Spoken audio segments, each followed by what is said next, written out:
Hi అండి. నమస్తే. అందరూ బాగున్నారా అండి? అందరూ బాగుండాలి. అందులో మనం కూడా ఉండాలి.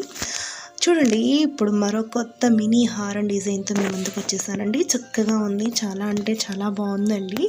నాకైతే చూడడానికి చాలా బాగా నచ్చేసిందండి. మీకు కూడా చూపించేద్దామని చెప్పేసి తీసుకొచ్చేసాను. ఆ డిజైన్ అయితే మనం ప్రతి ఫంక్షన్స్లోనూ ఎక్కువగా పెద్ద పెద్ద హారాలు వేసుకుంటూ ఉంటాం కదండి.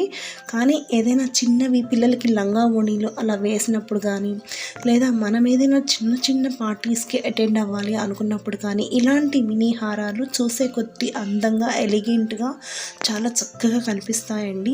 ఇక్కడ చూసారా మీరు, చక్కగా అమ్మవారి ప్రతిమలు ఎంత నీట్గా ఉన్నాయో. ఆ ప్రతిమలో జీవకళ ఉట్టిపడుతోందండి. మధ్యలో రూబీస్, కింద ఆ ముత్యాలు గుట్టపూసల్లాగా ఎంత చక్కగా ఉన్నాయో. ఆ గుట్టపూసలు వచ్చేసరికి ఆ చిన్న మినీ హారానికి చాలా అంటే చాలా అందం వచ్చేసిందండి. ఆ కింద గ్రీన్ పర్ల్స్ కానీ, ఆ మధ్యలో వైట్ అండ్ రెడ్ రూబీస్, ఇంకా అసలు ఆ బొమ్మ అయితే జీవకళతో కనిపిస్తూ నాకు బాగా నచ్చిందండి. మీకు నచ్చుతుందని అనుకుంటున్నాను. Thank you very much.